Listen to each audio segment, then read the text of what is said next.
નમસ્કાર વિદ્યાર્થી મિત્રો, આગળના લેક્ચરમાં આપણે પેટ્રોલિયમ ઇન્ડસ્ટ્રી જે છે એ પેટ્રોલિયમ ઇન્ડસ્ટ્રીમાંથી કેવા કેવા અલગ અલગ કમ્પાઉન્ડ બનાવવામાં આવે છે, એક કમ્પાઉન્ડના નામ એટલે કે આપણા યુનિવર્સિટી દ્વારા જે સિલેબસ નક્કી કરવામાં આવેલો છે એ સિલેબસ મુજબ પેટ્રોલિયમ ઇન્ડસ્ટ્રીમાંથી જે કમ્પાઉન્ડ બનાવવામાં આવે છે એને આપણે એલિફેટિક અને એરોમેટિક એવી બે વિભાગમાં વહેંચી શકીએ છીએ અને વહેંચવામાં આવે છે. હવે એલિફેટિક હોય કે એરોમેટિક હોય એના ઉપરથી આપણે આ યુનિટની અંદર જે જોવાનું છે એ C3 યુનિટ નંબર એમાં આપણે આગળ વધીએ. એક તો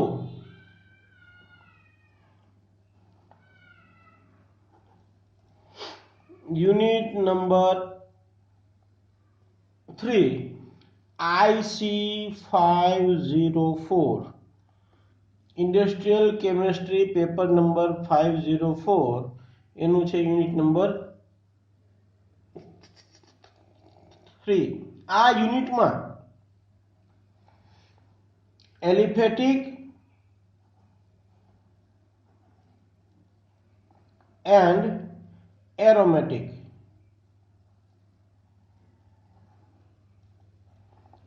કમ્પાઉન્ડ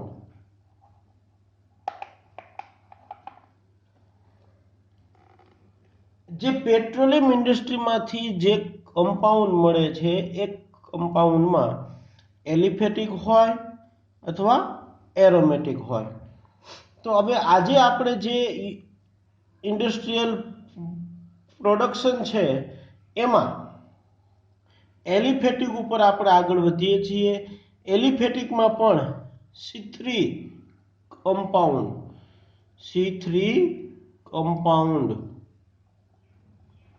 એટલે કે એવા સંયોજનો લેવામાં આવે કે જેની અંદર C3 એટલે કે 3 કાર્બન એટમ રહેલા હોય એવા સંયોજનોનો અભ્યાસ આપણે કરવાનો હોય છે. તો એમાંનું કમ્પાઉન્ડ નંબર 1 આઇસોપ્રોપેનોલ અથવા એને આપણે કહીએ છીએ આઇસોપ્રોપાઇલ આલ્કોહોલ. એટલે કે આ બંને એક જ નામ છે. આ રીતે પણ આપી શકાય આઇસોપ્રોપેનોલ અથવા આઇસોપ્રોપાઇલ આલ્કોહોલ, અને શોર્ટ ફોર્મમાં એને IPA તરીકે ઓળખવામાં આવે છે. It is known as IPA, isopropyl alcohol. તો પેલા આઇસોપ્રોપાઇલ આલ્કોહોલ એટલે શું, એનું બંધારણ શું હોય, આને જો આપણે અલગ રીતે નામ આપવું હોય તો 2-હાઇડ્રોક્સીપ્રોપેન આવી રીતે પણ નામ આપી શકાય છે. આ બધા એક જ કમ્પાઉન્ડના અલગ અલગ નામ છે. તો પહેલા આપણે જોઈએ તો આની અંદર પ્રોપેન હાઇડ્રોકાર્બન રહેલો છે એટલે CH3CH2 આવે અને CH3, અહીંયા OH ગ્રુપ આવે. આને કહેવામાં આવે છે આઇસોપ્રોપાઇલ આલ્કોહોલ. આઇસો એટલે અહીંયા 2 નંબર ઉપર છે. જો નોર્મલ પ્રોપેનોલ હોય તો CH3CH2CH2OH, it is called normal propanol અથવા 1 હાઇડ્રોક્સી પ્રોપેન. બધું એક જ છે. આપણે જે અભ્યાસ કરવાનો છે એ અભ્યાસમાં 2 હાઇડ્રોક્સી પ્રોપેન ઇન્ડસ્ટ્રીયલી કેવી રીતે બનાવવામાં આવે છે, and it is also known as C3 compound. Why? In this isopropyl alcohol there are 3 carbon atoms are present, therefore it is known as C3 compound. Okay, let's go for industrial production of isopropanol or isopropyl alcohol. હવે આપણે જોઈએ કે કેવી રીતે બનાવવામાં આવે છે. તો એનો ફ્લોશીટ ડાયાગ્રામ કે આઇસોપ્રોપાઇલ આલ્કોહોલ કેવી રીતે બનાવવો, તો એ માટે નું જે ડાયાગ્રામ છે, ફ્લોશીટ ડાયાગ્રામ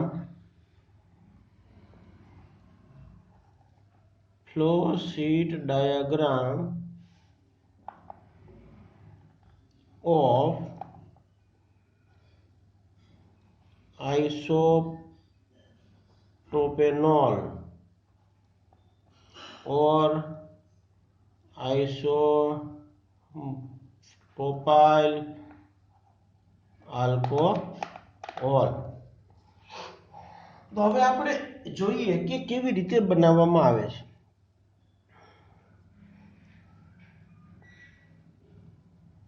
તો એ માટેનું જે રો મટીરિયલ છે એ રો મટીરિયલ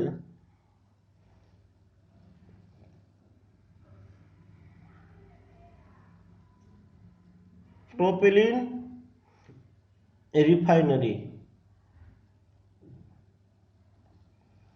એટલે કે રિફાઇનરીમાંથી જે પ્રોપિલિન મળે છે એ લેવામાં આવે.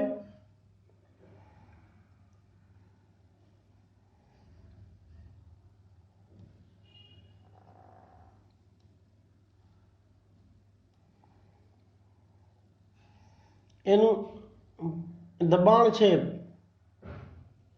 પ્રેશર છે 20 થી 25 એટમોસ્ફિયરિક પ્રેશર ઉપર એ લઈ જવામાં આવે છે.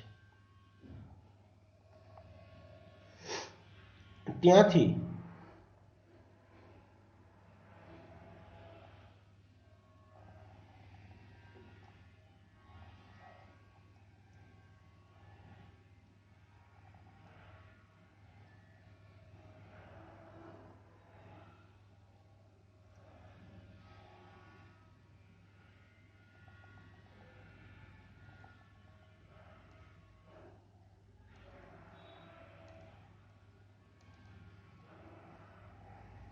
અહીંયાથી જે નીકળે છે રો મટીરિયલ એને આ ટાવરની અંદર એ લઈ જવામાં આવે છે.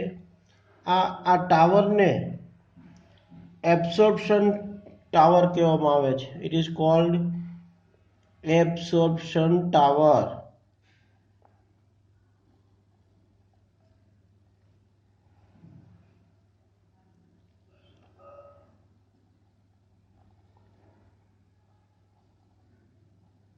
એબ્સોર્પ્શન મીન્સ એબ્સોર્બ કરવું, અવશોષણ એટલે કે એકબીજાની અંદર એનું શોષણ કરવું. અને આની અંદર અહીંયા છે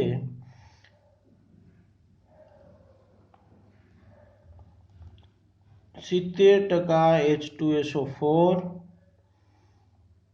એનું ટેમ્પરેચર છે 20 થી 30 ડિગ્રી સેલ્સિયસ અને રેફ્રિજરેટેડ બ્રાઇન છે.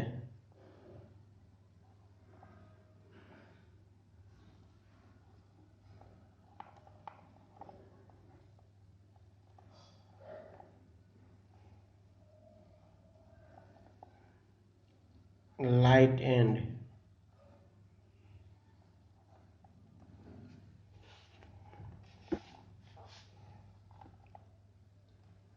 અહીંયાથી જે આઉટલેટ નીકળે છે એ આઉટલેટને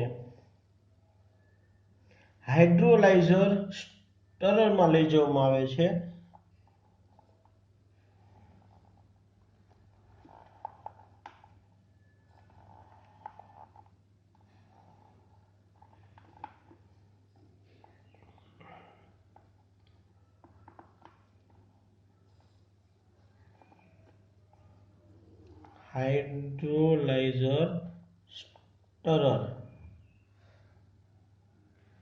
હાઇડ્રોલાઇઝર સ્ટ્રીપર અંદર આનું જે આઉટલેટ છે એ આઉટલેટને અહીંયા લઈ જવામાં આવે છે અને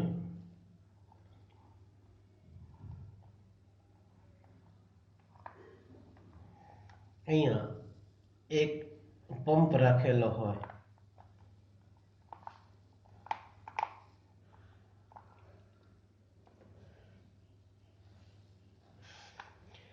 આનો જે આઉટલેટ છે એ આઉટલેટને caustic wash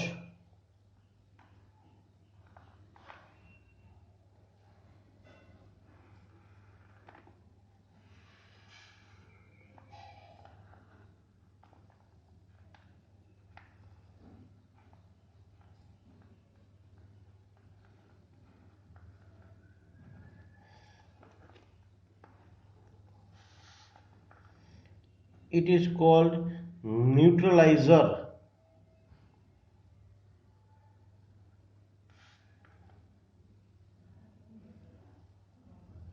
It is called neutralizer and addition with sodium hydroxide NaOH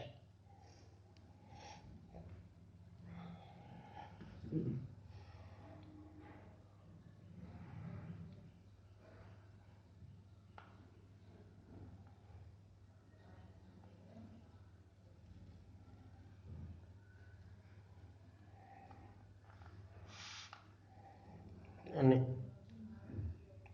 ત્યાંથી સેપરેશન કરવામાં આવે પાર્શિયલ કન્ડેન્સર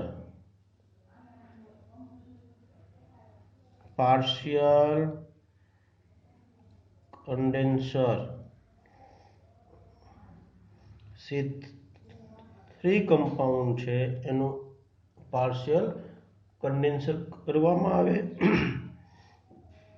અને પાણી વડે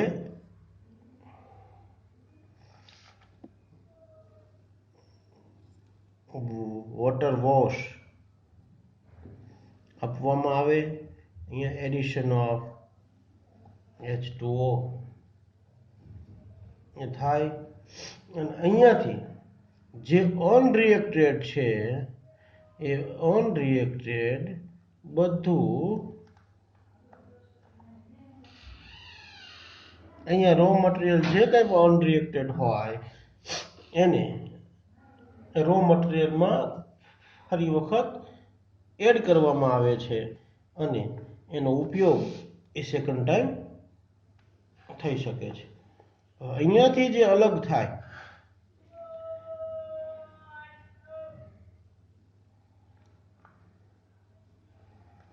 અહીંયાથી જે અલગ કરવામાં આવે છે એમાં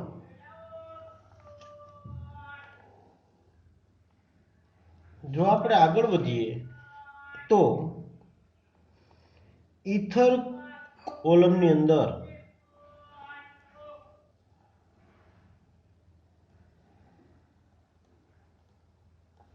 ઈથર કોલમ ની અંદર એ લઈ જવામાં આવે છે અને ત્યાંથી રિમૂવલ ઓફ આઇસોપ્રોપાઇલ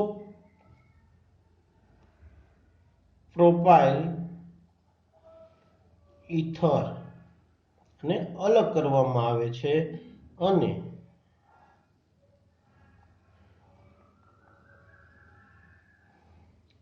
ત્યારબાદ જે માસ વધે છે એ માસને આઈપીએ કોલમમાં કોલમ એટલે કે આઇસોપ્રોપાઇલ આલ્કોહોલ કોલમની અંદર એને લઈ જવામાં આવે છે અને ત્યાં સેપરેશન કરાય જે પાણી ઉમેરેલું હોય એ પાણીને દૂર કરવામાં આવે અને અહીંયા alcohol plus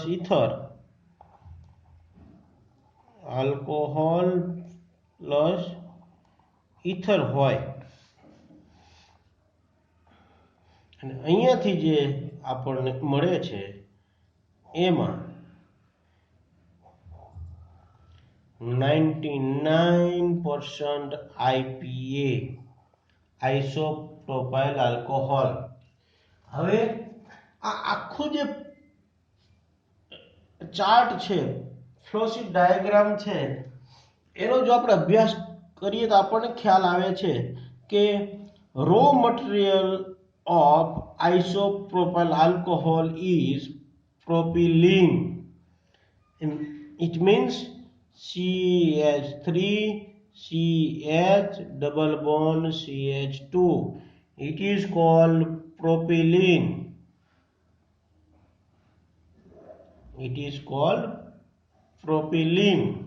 And it reacts with H2SO4.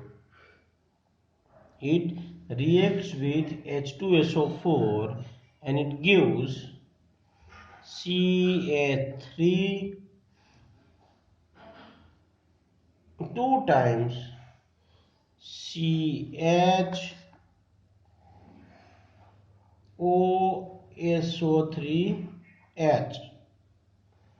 Isopropyl, it is called isopropyl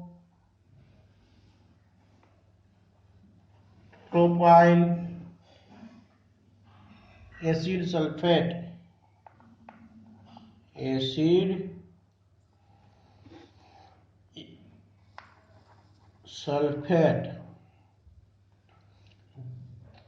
This is the first reaction. And another reaction is आज આઇસોપ્રોપાઇલ એસિડ સલ્ફેટ છે એનું હાઇડ્રોલિસિસ કરવામાં આવે હાઇડ્રોલાઇઝરમાં. એટલે એમાંથી આપણને શું મળશે તો આપણે એવું કહી શકીએ કે another reaction is CH3 CH3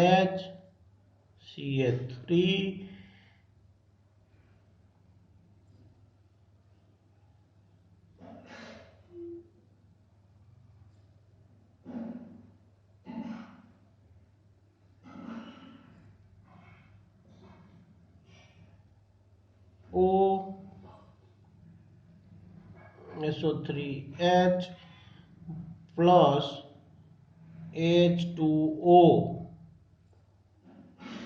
આની અંદર આપણે પાણી ઉમેરીએ છીએ, H2O નું એડિશન કરીએ છીએ એટલે H2SO4 એટલે CH3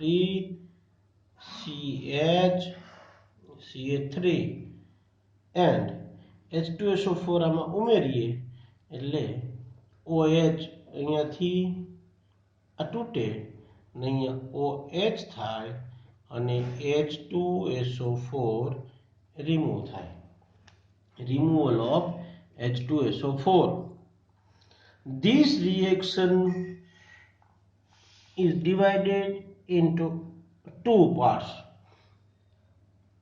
In the first part, addition of H2SO4 to get isopropyl acid sulfate, and in another step is neutralizer with H2O and it gives CH3CH3OH.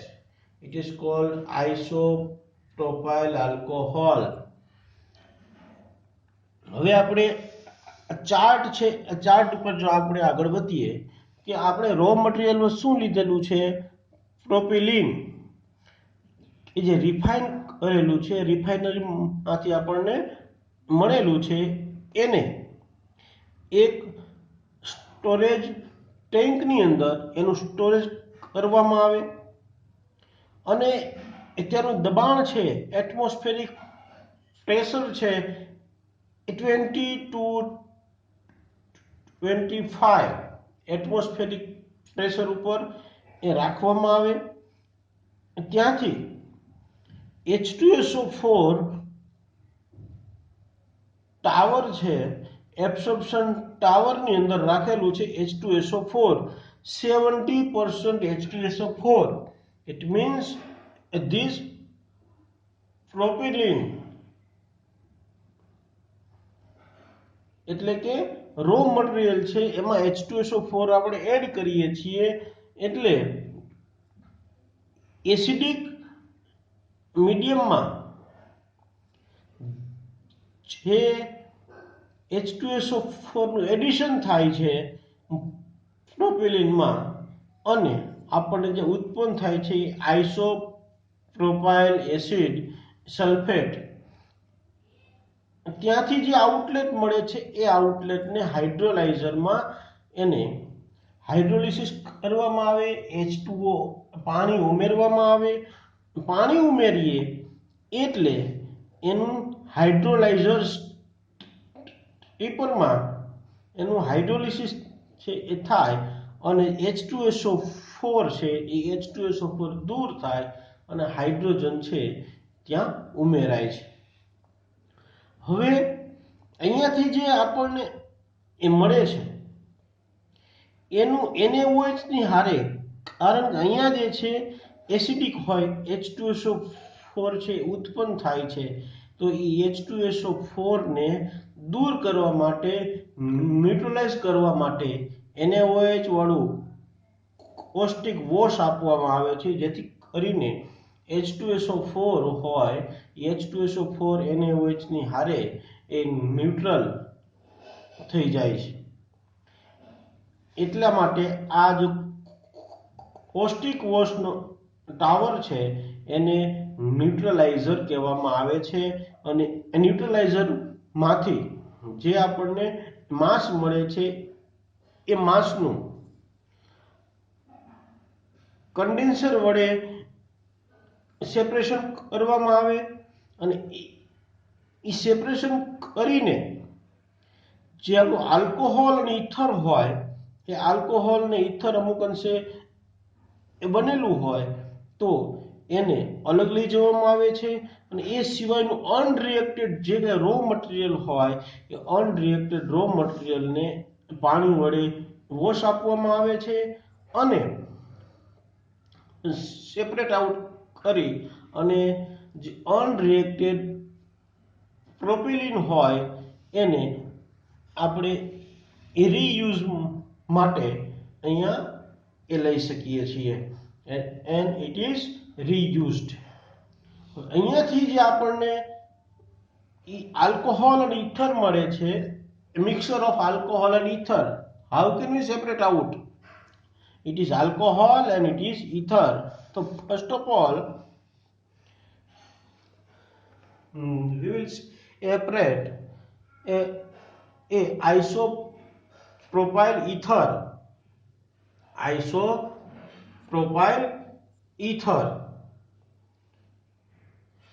આઇસોપ્રોપાઇલ ether છે એ ઇથર કોલમની અંદર એનું અલગીકરણ થાય, એનું છે એ સેપરેશન થાય અને ત્યારબાદ આઇસોપ્રોપાઇલ આલ્કોહોલ છે એ આઇસોપ્રોપાઇલ આલ્કોહોલને અલગ કરવા માટે, સેપરેટ કરવા માટે એ આઇસોપ્રોપાઇલ આલ્કોહોલ કોલમની અંદર લઈ જવામાં આવે છે અને ત્યાંથી એ રિમૂવલ ઓફ H2O આ બંને છે એ સેપરેશન ટેન્ક છે, ડિપેન્ડ ઓન ડેન્સિટી. આ સેપરેશન ટેન્કમાંથી પાણી દૂર થાય છે અને આપણને 99%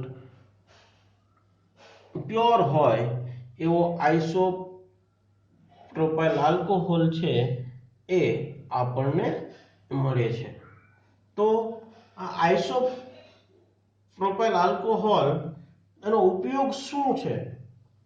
તો આઇસોપ્રોપાઇલ આલ્કોહોલ છે એ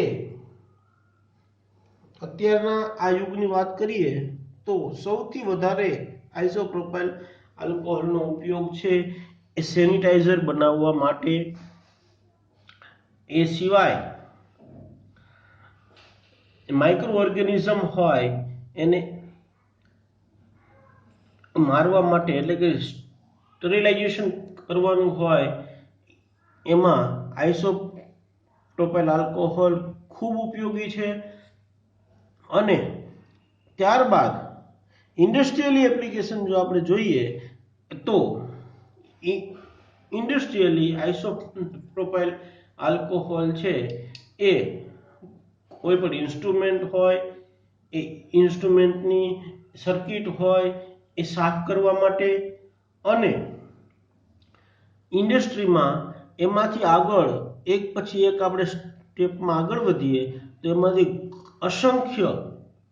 અસંખ્ય અલગ અલગ અણુઓ, એટલે કે નવા નવા મોલેક્યુલ છે એની સિન્થેસિસમાં, પ્રોડક્શનમાં આઇસોપ્રોપાઇલ આલ્કોહોલ ખૂબ જ ઉપયોગી છે.